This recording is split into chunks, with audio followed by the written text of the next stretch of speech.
आप सभी का हृदय से स्वागत करती हूँ, आप सभी को प्रणाम निवेदित करती हूँ और आज फिर कुछ अद्भुत लेकर आई हूँ। पंडित श्री राम शर्मा आचार्य जी की एक पुस्तक है वेदों का दिव्य संदेश। तो वो पुस्तक मैं आपको दिखा दूं। ये पुस्तक मेरे हाथों में है और इस पुस्तक की आवश्यकता क्यों पड़ी, क्योंकि 4 वेद हैं, हम सभी जानते हैं और इसको समझना, इसे पढ़ पाना सबके वश की बात नहीं है ना। मेरे स्वयं ने भी इन्हें नहीं पढ़ा है।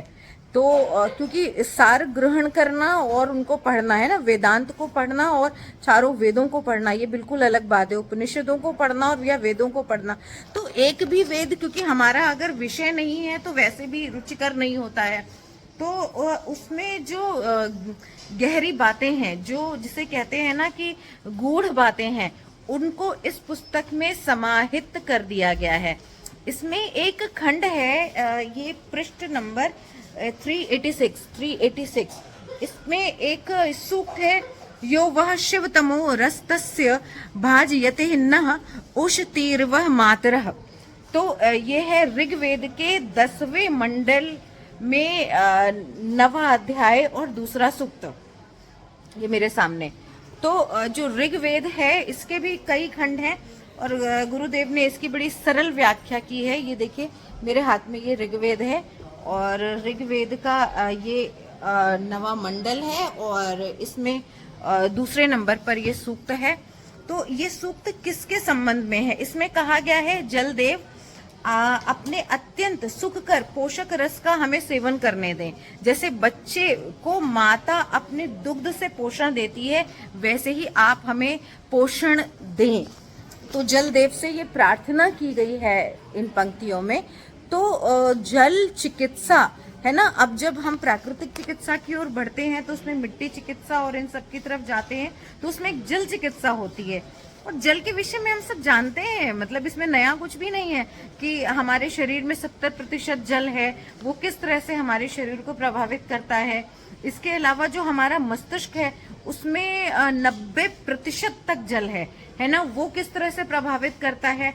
और तो और जो हमारी हड्डियां हैं जो बिल्कुल ठोस हैं, उनमें भी 20% से ज्यादा जल की मात्रा है। तो ये जो जल है इसको अपने आप में औषधीय बताया गया है। और तो ये तो हम सभी जानते हैं कि हमें जल का सेवन करना चाहिए, हमें घुट घुट करके जल पीना चाहिए, है ना। जो हमारी लार है ये चिकित्सीय गुणों से युक्त होती है। कोई भी साधारण बीमारी हो तो उसमें अगर हम घूट घूट करके जल पीते हैं तो वो जो हमारा लार है, वो जैसे हमने जल लिया ऐसे, है ना, घूट घूट करके रुक रुक के, तो जो स्लाइवा है वो हम जल के साथ हमारे भीतर जा रहा है, बन रहा है जीवा पे और भीतर जा रहा है, तो वो एक प्रकार की चिकित्सा हो रही है। इसलिए सर्र से पीने का प्रावधान नहीं है, हालांकि मैं भी सर्र से ऐसे पीती थी। तो खैर मजाक अपनी जगह, हाँ, हालांकि मैं मजाक कर भी नहीं रही हूँ, विषय को रोचक बनाए रखने के लिए, और आप लोग मेरा वीडियो देखते देखते सो ना जाएं, इसे फॉरवर्ड ना कर दें, इसलिए बीच में आप लोगों को जगाना पड़ता है। अब यहाँ पे तालियां तो मैं बजवा नहीं सकती हूँ क्योंकि मंच पर मैं हूँ नहीं। बहरहाल मैं मुद्दे पर आती हूँ। तो मैं बता रही थी कि हड्डियां जो बिल्कुल कठोर हैं, उन ठोस हैं, उनमें भी 27% तक, 20% से अधिक 27% तक उसमें जल की मात्रा है। तो ये जो पुस्तक है अति विशेष है। तो और इसके अलावा ये जो पृथ्वी है, कहते हैं ना 5 तत्वों से बनी है, जो जड़ जगत है 5 तत्वों से बना है। तो इन 5 तत्वों में भी एक जल है। और जो आयुर्वेद है, आयुर्वेद में तो अन्य औषधियों के साथ में स्वतंत्र रूप से जल की सत्ता का अपना महत्व है। जल चिकित्सा है ना, कि सुबह उठ के उषा पान का महत्व बताया गया है कि कितना लाभकारी है। पेट से सारा शरीर जुड़ा है, मन जुड़ा है, मतलब 2 गिलास जल पीने का प्रावधान है सुबह उठ के, ताकि हमारा पेट साफ हो। और इसी के साथ में मतलब ये सारी चीजें हैं। इसमें देखिए गूढ़ जो बातें बताई गई है ना, वेदों में शामिल गूढ़ बातें, उनका समावेश इसमें किया गया है।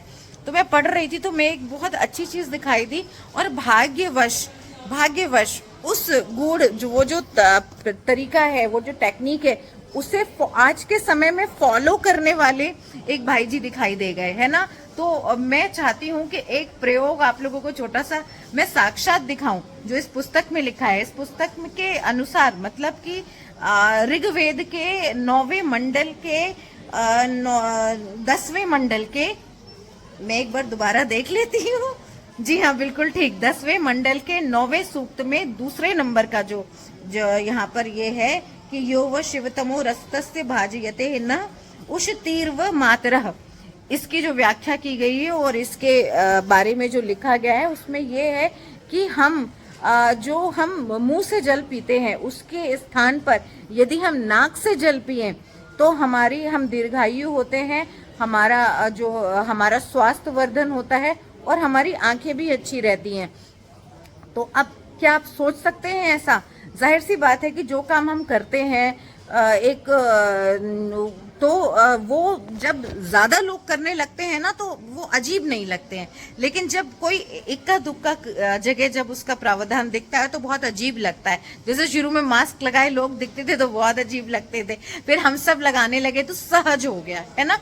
तो वैसे ही चीजें सहज हो जाती हैं जब ज्यादा लोग उसे फॉलो करने लगते हैं, लेकिन उसकी यूनिकनेस भी खत्म हो जाती है। तो मैं आज आपको बहुत यूनिक चीज दिखाने जा रही हूँ, यूनिक प्रयोग दिखाने जा रही हूँ, इसी का जो मैंने आपको बताया ऋग्वेद में लिखा और जो इस पुस्तक में समाहित है कि जल को नाक से पीने का आंखों की ज्योति भी बढ़ती है और स्वास्थ्य भी अच्छा रहता है। अब मैं जिन भैया जी के आपको दर्शन करवाने जा रही हूँ ये साहित्य प्रसार केंद्र में कार्यरत हैं और यहाँ के सिलाई विभाग में भी अपनी सेवाएं प्रदान करते हैं, मध्य प्रदेश से हैं।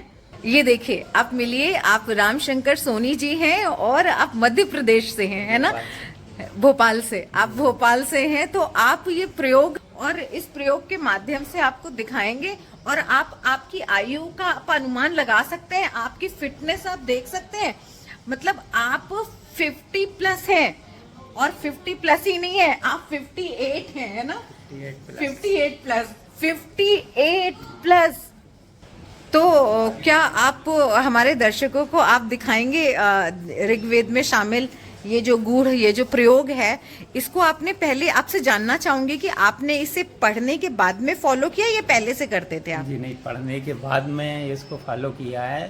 सन 2000 में हम शांति कुंज पहली बार आए थे। हाँ। उस समय सृजन संकल्प विभूति महायज्ञ अपने यहाँ पे हुआ था, उसमें हमने ये बुक खरीदी थी। तो अच्छा। बुक खरीद कर घर ले गए और इसको पढ़ा और पढ़ने के बाद में फिर इसको धीरे धीरे हमने अभ्यास में लाए।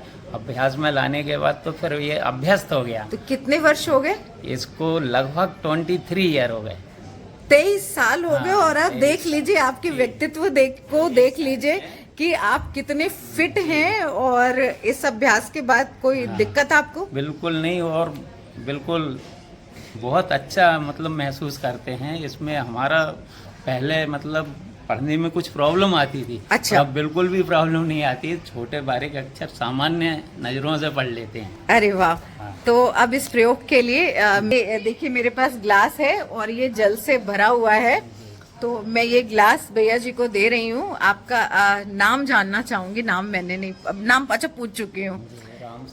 रामशंकर सोनी जी भैया को मैं ग्लास दे दिया है, ये देख लीजिए भरा हुआ है। तो वो पीकर दिखाने वाले हैं इसकी विधि। आप लोग चाहें और कोई भी प्रयोग ना चाहती हूँ, कोई भी प्रयोग ऐसे नहीं करना चाहिए। ये उनका विश्वास था कि उन्होंने पुस्तक पढ़ी, उनका गुरुजी पर विश्वास है, फिर ऋग्वेद में से बाकायदा उसका संधान किया सत्य का, और उसके बाद उन्होंने उसको 23 वर्षों से वो इसे फॉलो कर रहे हैं। तो उसके बाद वो ये प्रयोग कर रहे हैं। तो आप लोग देखकर ऐसे ही कुछ ना करें, कॉन्फिडेंस हो तो ही करें। मैं तो यहाँ पर बस साक्षात कुछ दिख गया तो मैं दिखाने के लिए वीडियो बना रही हूँ। प्लीज आप दिखाएं। हाँ, ये हाँ। अभ्यास आपको दिखाएं। इसके पहले इसका सूत्र है, आप थोड़ा सा समझें। तेज बोलना। हाँ। यदि आप करना चाहें हाँ। तो श्वास प्रश्वास का अभ्यास आपको करना पड़ेगा। अच्छा। तो श्वास प्रश्वास का अभ्यास करेंगे, जैसे अपनी दोनों नाड़ियां चलती हैं, कभी इड़ा कभी पिंगला।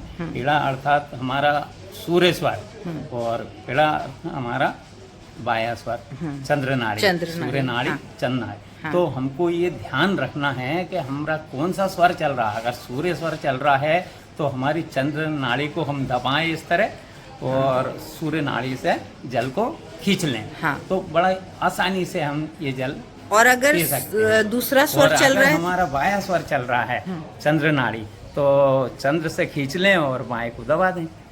मतलब आराम जो से। चल रहा है जी, उसको दबा चालू दें, स्वर से खींचें। चालू से खींचे। हाँ हाँ।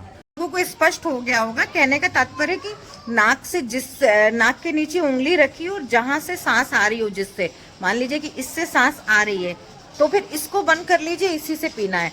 यदि इससे सांस आ रही है लेफ्ट नोस्ट्रल से, तो फिर आपको राइट को बंद कर लेना है और लेफ्ट से पीना है। और अब आइए इस प्रयोग को देखते हैं जी।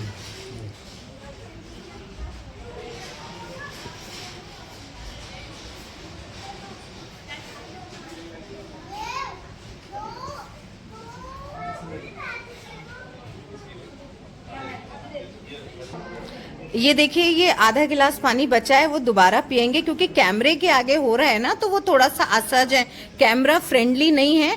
तो ये पानी बचा है आधा गिलास। अभी वो मैं बिल्कुल वीडियो को कट नहीं करूंगी, वो 30 सेकंड के लिए पी के दिखाएंगे और फिर दोबारा मैं पानी की मात्रा दिखाऊंगी जी।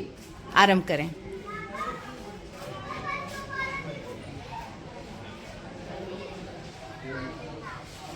पानी दिखाइएगा, कम हुआ?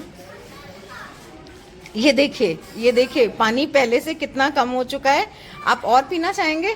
अच्छा मतलब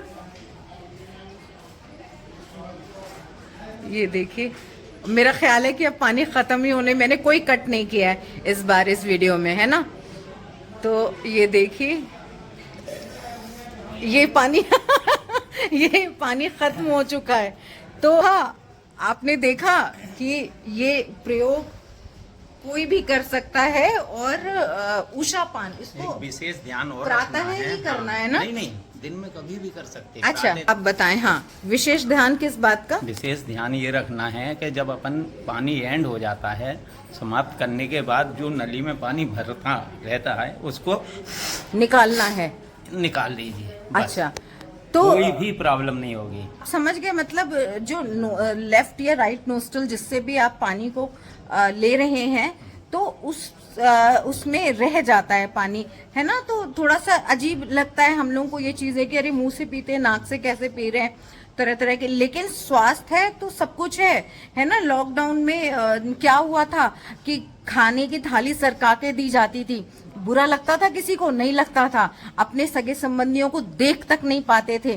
तो अगर उन्होंने ऐसे नाक को कुछ प्रेस किया है तो देखने वाले व्यूवर्स को लग सकता है अरे अरे इट्स यू यकी, है ना, वो ऑड फील कर सकते हैं सोफिस्टिकेटेड लोग। लेकिन नहीं, ऐसा मत कीजिए, क्योंकि स्वास्थ्य संबंधी जो भी बातें हैं वो उनका सहज, उनको स्वीकार कीजिए, उनकी कार्य पद्धति को।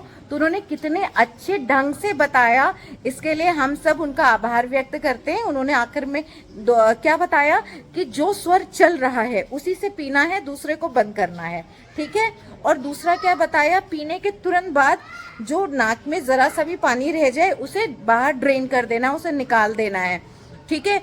और इसी के साथ उन्होंने पूरा ये करके दिखाया। तो हम सोनी भैया जी का शुक्रिया अदा करते हैं और वो आप सबको प्रणाम कर रहे हैं। प्रणाम सभी भाइयों को। गुरुदेव जी माता जी का आशीर्वाद सबको मिलता रहे। हमारे गुरुदेव जी को पूजने की नहीं, उनको पढ़ने की आवश्यकता है। गुरुदेव जी का साहित्य है, इसको आप खूब खूब पढ़िए। और जिस समस्या से आप ग्रसित हैं उस समस्या के ऊपर गुरुदेव जी ने साहित्य लिखा है। अपनी समस्याओं के हिसाब से साहित्य चुनिए और उसका समाधान वहाँ खोजिए। तो आपने देखा, उन्होंने बताया। और आज से वो कैमरा फ्रेंडली हो चुके हैं। और अगर उनके पास और भी टेक्निक्स होंगी तो ज़रूर मेरे पास समय रहेगा तो मैं उनसे चर्चा करके, उनसे पूछ के उसके भी वीडियोस बनाऊंगी। तो मैं व्यक्तिगत तौर पर उनका धन्यवाद ज्ञापित करती हूँ, आप सभी को प्रणाम निवेदित करती हूँ। और जल चिकित्सा के इस एपिसोड के साथ ही आप सबसे विदा लेती हूँ और मिलती हूँ अगले एपिसोड में। शुक्रिया।